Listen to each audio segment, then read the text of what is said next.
ইউক্রেনের শান্তির জন্য জেতার পরিকল্পনা প্রস্তুত হয়ে গেছে বলে জানিয়েছেন দেশটির প্রেসিডেন্ট ভলোদিমির জেলেনস্কি। এই পরিকল্পনা আসন্ন জাতিসংঘ নিরাপত্তা পরিষদ ও সাধারণ পরিষদের অধিবেশনের সময় মার্কিন প্রেসিডেন্ট জো বাইডেনের সামনে উপস্থাপন করবেন বলে গত মাসেই ঘোষণা দিয়েছিলেন তিনি। বুধবার নিয়মিত ব্রিফিংয়ে ইউক্রেনীয় প্রেসিডেন্ট বলেছেন, ইউক্রেনের কাছে গ্রহণযোগ্য শর্তাবলী তৈরি এই পরিকল্পনার লক্ষ্য। জেলেনস্কি বলেন, আজ এটা বলা যেতে পারে যে আমাদের বিজয় পরিকল্পনা সম্পূর্ণরূপে প্রস্তুত। সব পয়েন্ট, মূল ফোকাসের সব জায়গা এবং পরিকল্পনার সব প্রয়োজনীয় বিশদ সংযোজন সংজ্ঞায়িত করা হয়ে গেছে।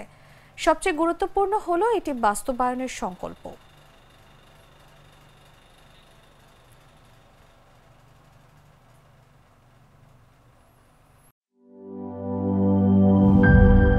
এখানেই হবে আমাদের ড্রিম প্রজেক্ট। হ্যাঁ, কিন্তু এত উপরে পানি তুলবো কিভাবে? কেন? আরএফএল সাবমার্সিবল পাম্পে। আরএফএল সাবমার্সিবল পাম্প গভীর থেকে পানি তুলে অবিরাম। পাহাড় কিংবা সমতলে পানির ধারা সবখানে। কৃষকের নির্ভরতার নাম RFL submersible pump. RFL submersible pump on করলে পানির তুফান।